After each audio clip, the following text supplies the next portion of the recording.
Oui, bonjour, Monsieur le Président, chers collègues, mesdames et messieurs. Sur ce sujet de la végétalisation et de la désimperméabilisation, votre campagne électorale de 2020 était pleine de promesses.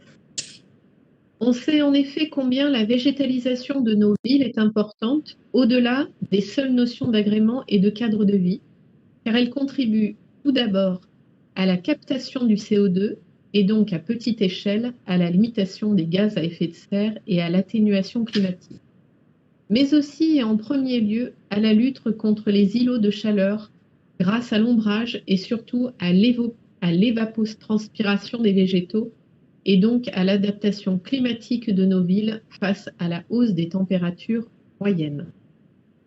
La désimperméabilisation constitue également un enjeu de premier ordre, tant l'artificialisation des sols pose problème pour l'infiltration des eaux pluviales, ce qui conduit à des dérèglements du cycle naturel de l'eau et empêche nos sols de jouer leur rôle de régulateur thermique.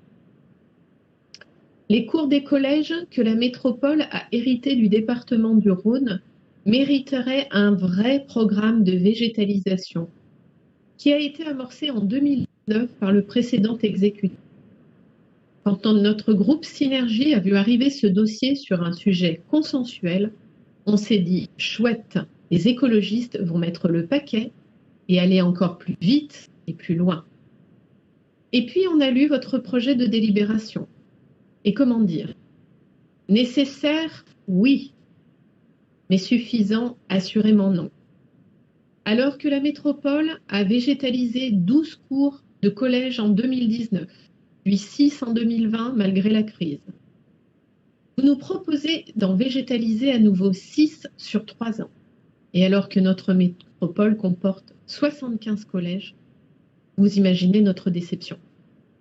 Par ailleurs, les élus Synergie regrettent que vous n'ayez pas saisi là l'occasion de faire le lien entre action éducative et végétalisation.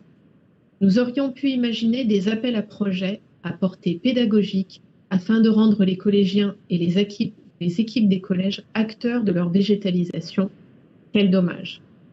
Bref, votre projet n'est pas à la hauteur ni des enjeux d'atténuation et d'adaptation climatique, ni du gain attendu en qualité d'usage et d'agrément pour nos collégiens et les équipes éducatives, ni des possibilités qu'il pourrait offrir en matière de sensibilisation et d'éducation des élèves, ni de vos promesses de campagne.